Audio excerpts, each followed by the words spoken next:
Hi, boys and girls. It is Thursday, May the 7th, so I want to give a shout out to Josie Grissett and Lucas Dixon. Hope you guys have a great day. Boys and girls, I know Miss Slider and I said you really shouldn't AR test on books that are read to you, but since this is such a weird time and you can't just go to the school library every other day and get a book, it's okay for you to take a test on books I read to you. If you really think you got to hear all of Little House on the Prairie, it would be fine to take that test.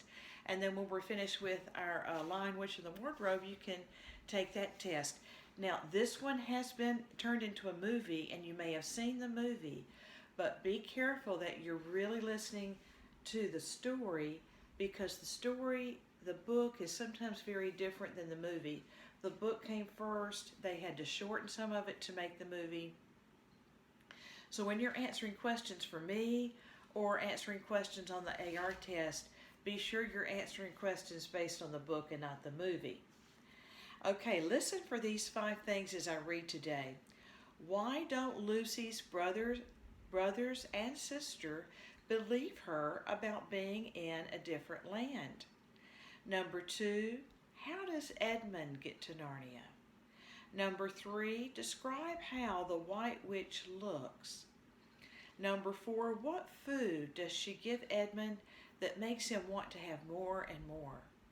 And number 5, what does the White Witch want Edmund to do when he gets back? This is chapter 3, Edmund and the Wardrobe. Lucy ran out of the empty room into the passage and found the other 3. "It's all right," she reported. "I've come back." "What on earth are you talking about, Lucy?" asked Susan. "Why," said Lucy in amazement, "haven't you all been wondering where I was?" "So you've been hiding, have you?" said Peter.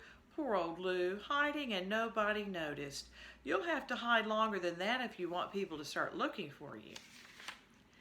"But I've been away for hours and hours," said Lucy. The others all stared at one another.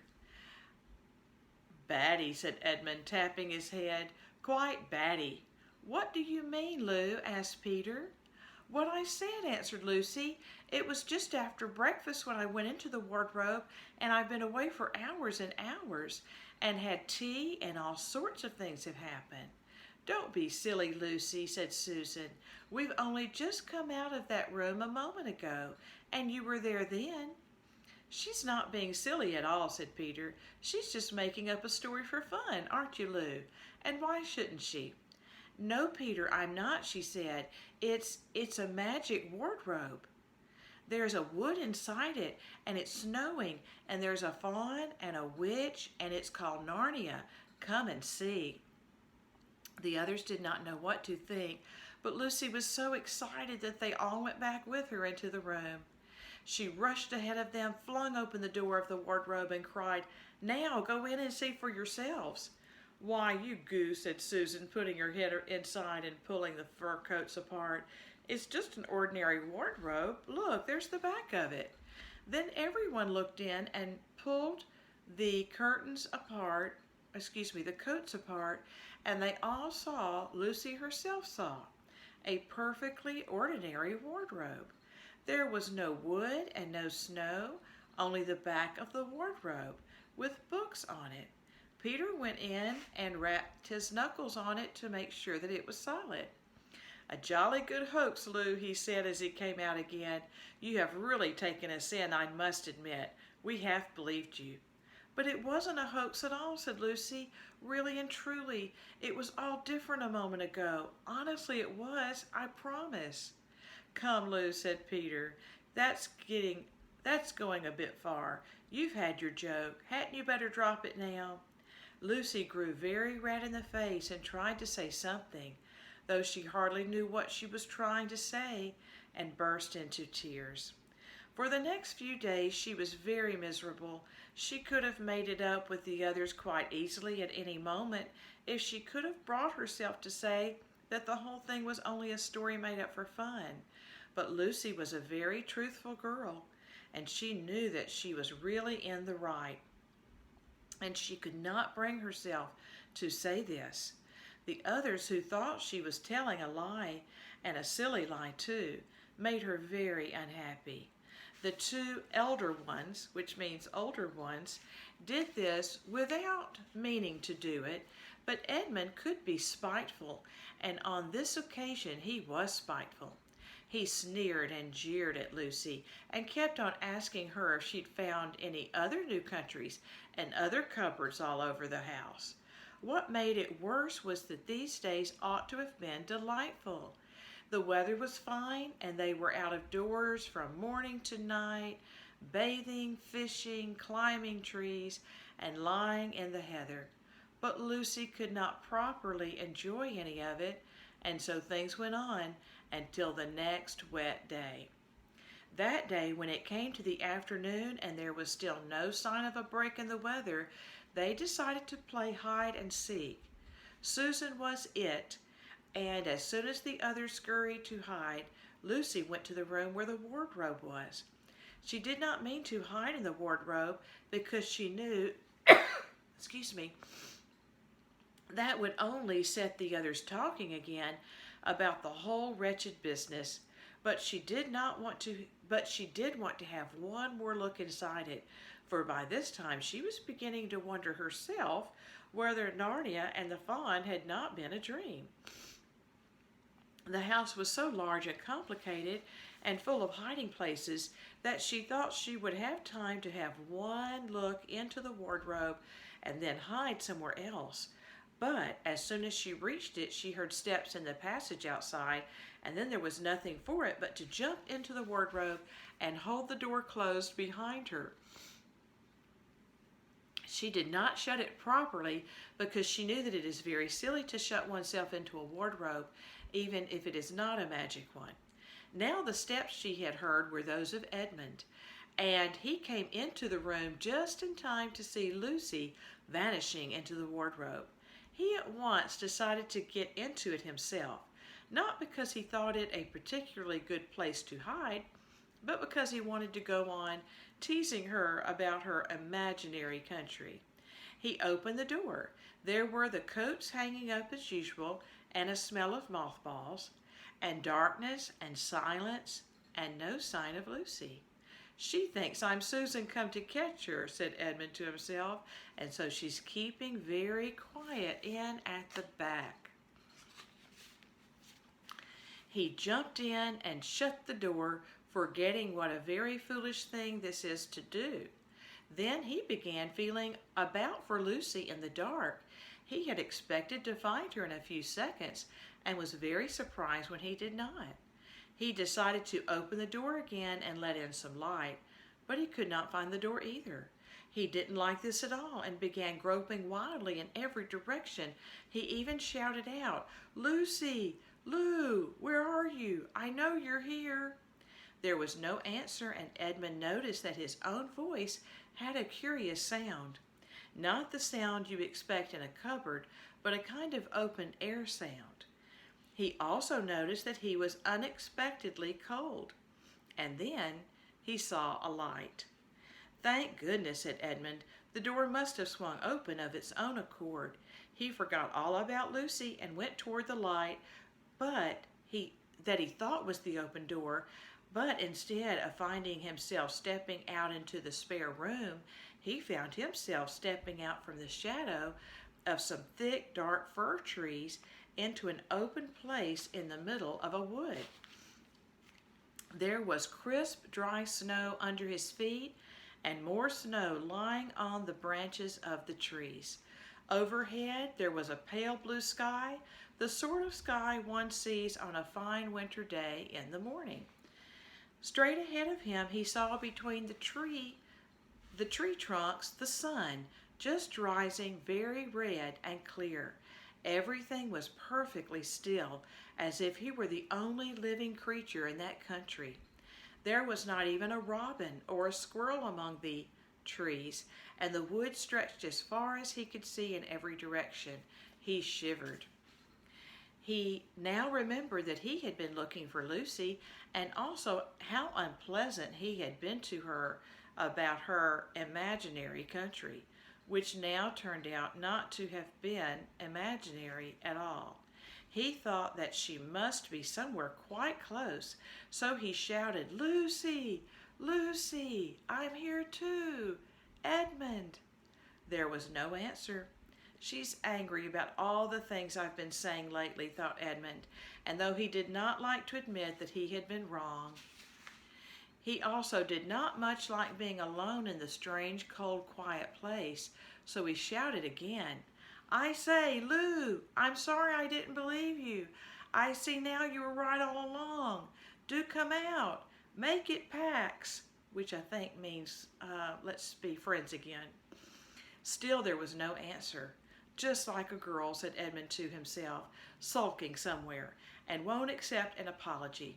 He looked around him again and decided he did not much like this place, and had almost made up his mind to go home when he heard very far off in the wood a sound of bells. He listened, and the sound came nearer and nearer, and at last there swept into the sight a sledge drawn by 2 reindeer. The reindeer were about the size of Shetland ponies, and their hair was so white that even the snow hardly looked white compared with them. Their branching horns were gilded and shone like something on fire when the sunrise caught them. Their harness was of scarlet leather and covered with bells. On the sledge driving the reindeer sat a fat dwarf who would have been about 3 feet high if he had been standing. He was dressed in polar bear's fur, and on his head he wore a red hood with a long gold tassel hanging down from its point. His huge beard covered his knees and served him instead of a rug. But behind him, on a much higher seat in the middle of the sledge, sat a very different person, a great lady, taller than any woman that Edmund had ever seen. She also was covered in white fur up to her throat, and held a long, straight golden wand in her right hand, and wore a golden crown on her head. And here is a drawing there.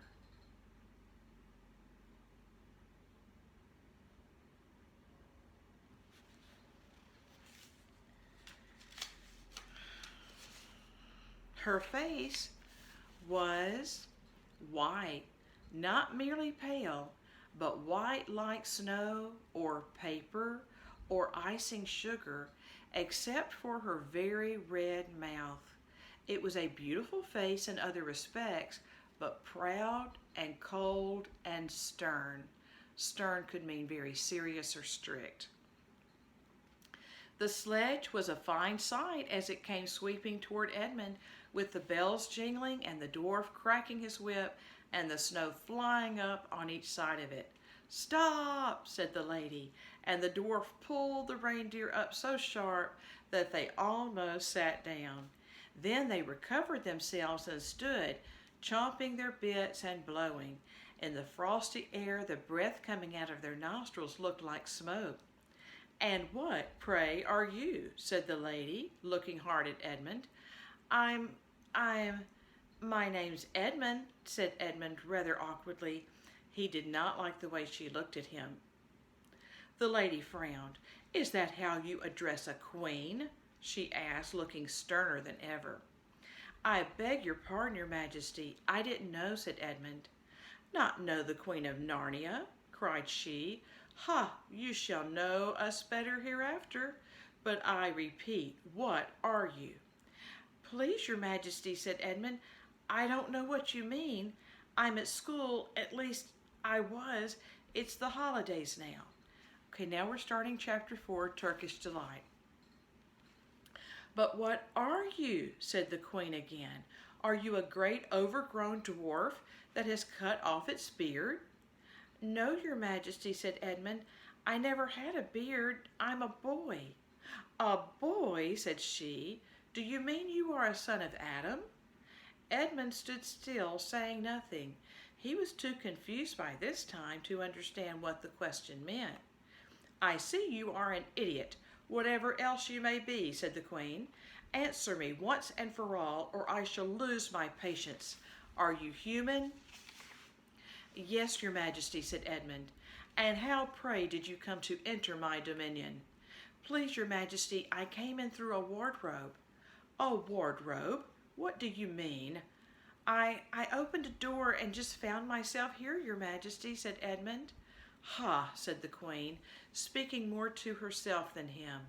A door from the world of men. I have heard of such things. This may wreck all, but he is only one, and he is easily dealt with." As she spoke these words, she rose from her seat and looked Edmund full in the face, her eyes flaming. At the same moment she raised her wand. Edmund felt sure that she was going to do something dreadful, but he seemed unable to move. Then, just as he gave himself up for lost, she appeared to change her mind. "My poor child," she said in quite a different voice, "how cold you look. Come and sit with me here on the sledge, and I will put my mantle round you and we will talk." Edmund did not like this arrangement at all, but he dared not disobey. He stepped into the sledge and sat at her feet, and she put a fold of her fur mantle round him and tucked it well in. "Perhaps something hot to drink," said the Queen. "Should you like that?"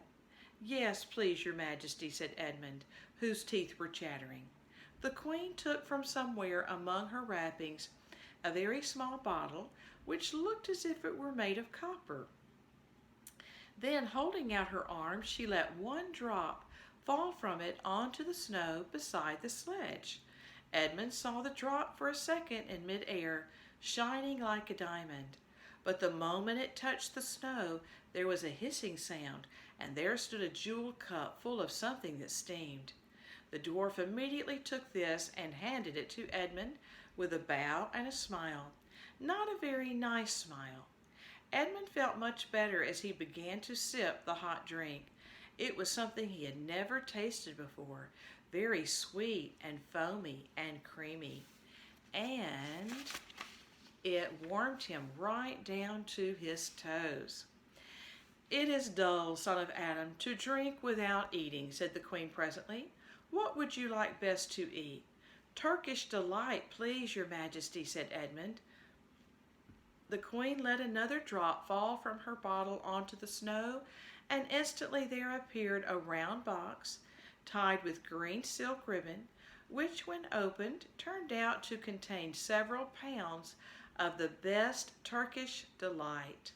Each piece was sweet and light to the very center, and Edmund had never tasted anything more delicious.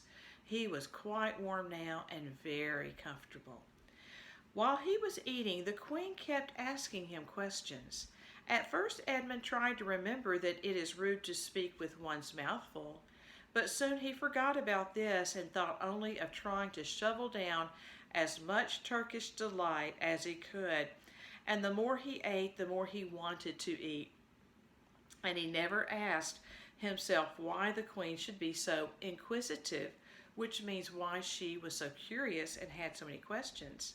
She got him to tell her that he had one brother and two sisters, and that one of his sisters had already been in Narnia and had met a faun there, and that no one except himself and his brother and his sisters knew anything about Narnia. She seemed especially interested in the fact that there were 4 of them, and kept on coming back to it. "You are sure there are just 4 of you?" she asked. "2 sons of Adam and 2 daughters of Eve, neither more nor less?" And Edmund, with his mouth full of Turkish delight, kept on saying, "Yes, I told you that before," and forgetting to call her Your Majesty, but she didn't seem to mind now. At last the Turkish delight was all finished, and Edmund was looking very hard at the empty box and wishing that she would ask him whether he would like some more. Probably the queen knew quite well what he was thinking, for she knew, though Edmund did not, that this was enchanted Turkish delight, and that anyone who had once tasted it would want more and more of it, and would even, if they were allowed, go on eating it till they killed themselves. But she did not offer him any more. Instead, she said to him, "Son of Adam, I should so much like to see your brother and your two sisters. Will you bring them to see me?" "I'll try," said Edmund, still looking at the empty box. "Because if you did come again, bringing them with you, of course, I'd be able to give you some more Turkish delight. I can't do it now. The magic will only work once. In my own house, it would be another matter." "Why can't we go to your house now?" said Edmund. When he had first got onto the sledge, he had been afraid that she might drive away with him to some unknown place from which he would not be able to get back.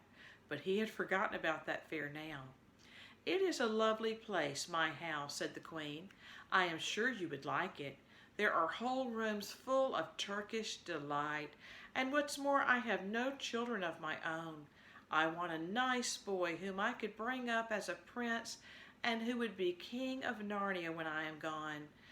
While he was prince, he would wear a gold crown and eat Turkish delight all day long. And you are much the cleverest and handsomest young man I've ever met. I think I would like to make you the prince someday when you bring the others to visit me." "Why not now?" said Edmund. His face had become very red, and his mouth and fingers were sticky. He did not look either clever or handsome, whatever the queen might say. "Oh, but if I took you there now," said she, "I shouldn't see your brother and your sisters.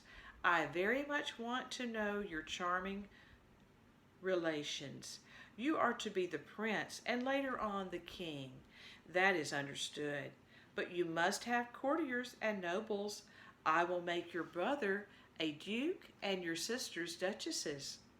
"There's nothing special about them," said Edmund, "and anyway I could always bring them some other time." "Ah, but once you were in my house," said the queen, "you might forget all about them.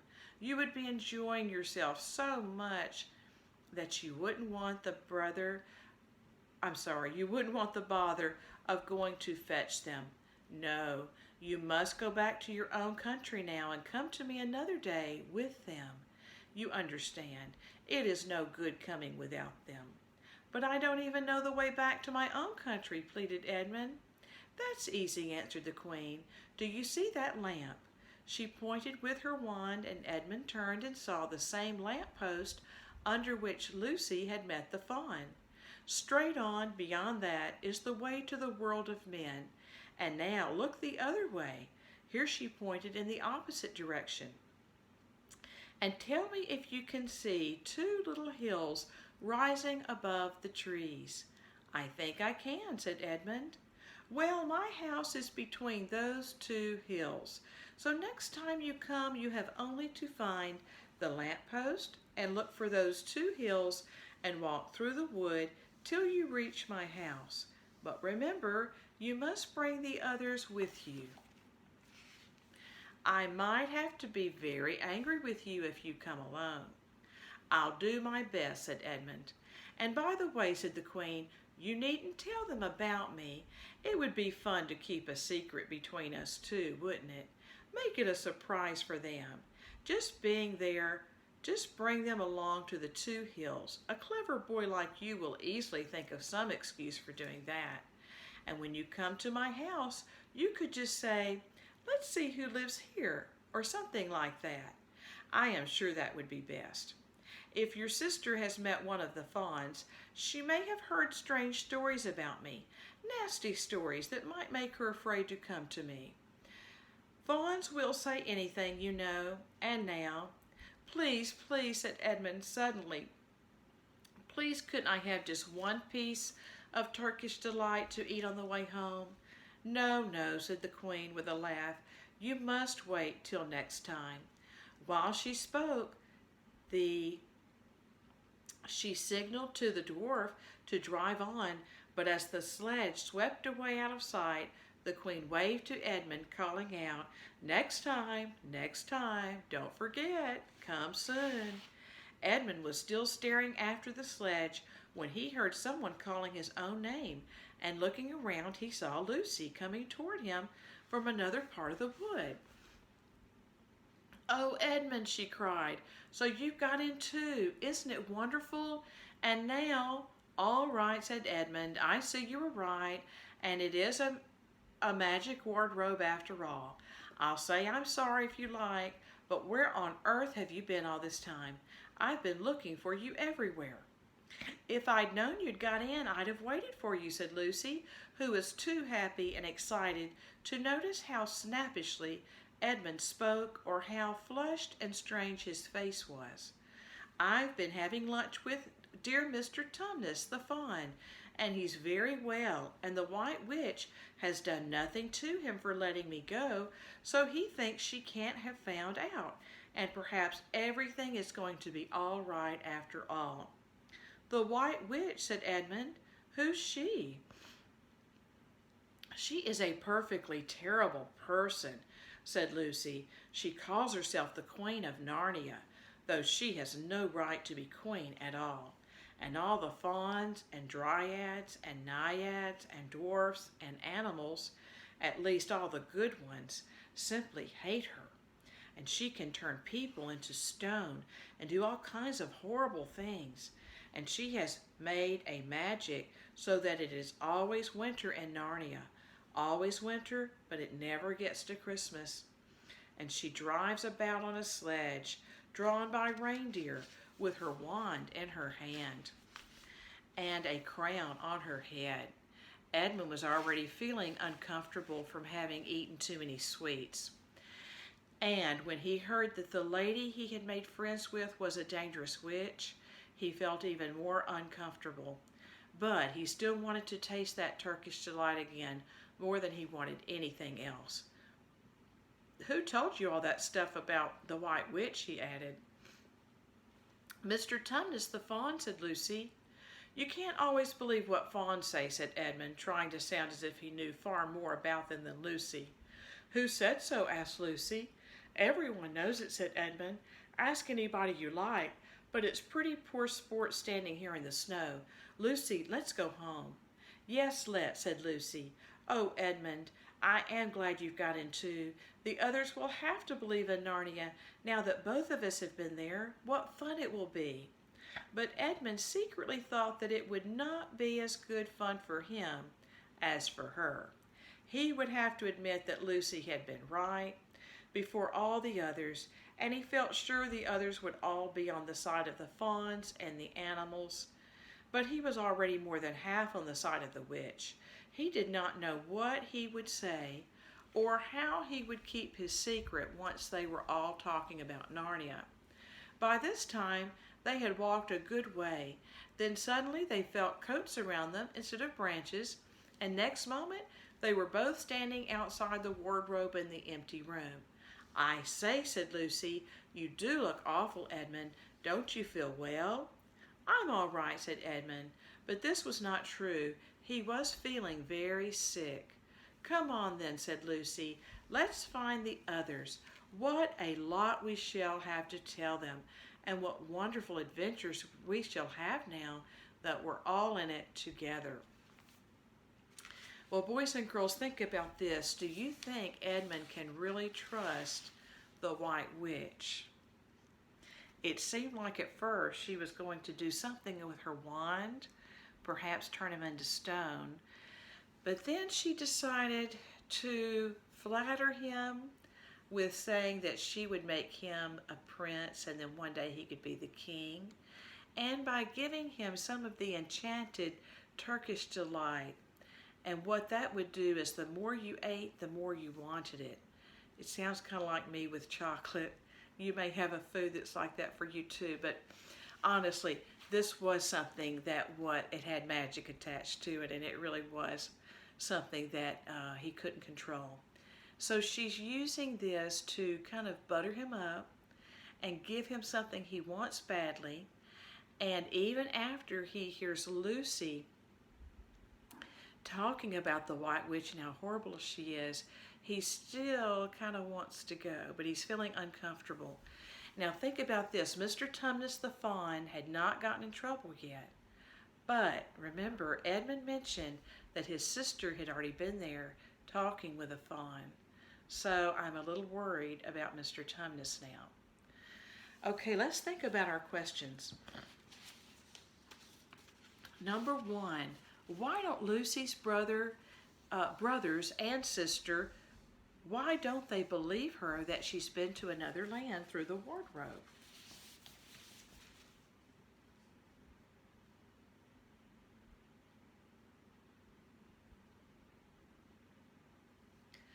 Okay, the answer, there are basically 2 reasons, but as long as you give one, it's fine.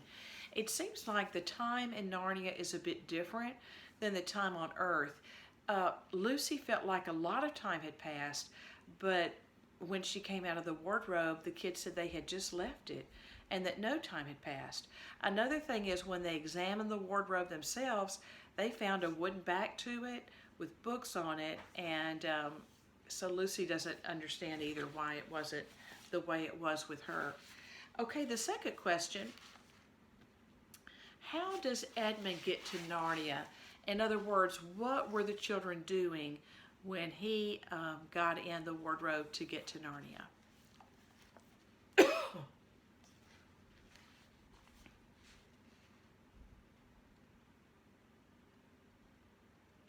Okay, the answer, the children were playing hide and seek, and so he went in right after Lucy, I think mainly to tease her. Okay, number 3, describe how the White Witch looks. Give any information you can, and then I'll read again from the book the way it described her.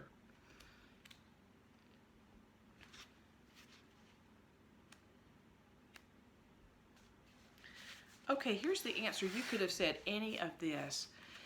It says that her skin was white, just like white as snow or white as a piece of paper, and her lips were very red. So that was different. She was taller than any woman he'd ever seen. She was covered with white fur up to her throat, and she held a long, straight golden wand in her right hand and a golden crown on her head. So any of that is fine. You could have also said she was beautiful, but she also looked very stern and proud. Those are good things too. Number 4, what food does she give Edmund that makes him want more and more of it?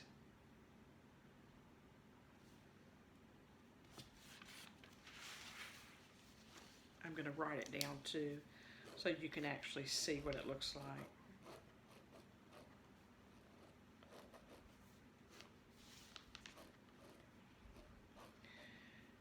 Okay, the food was called Turkish Delight.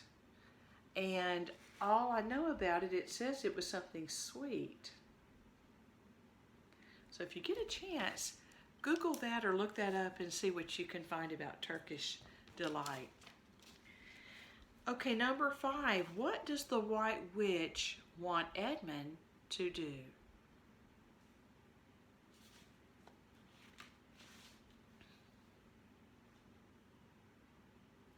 Okay, the answer, she wants Edmund to come back and bring his 2 sisters and his brother and come to her house. Let's see what Edmund decides to do.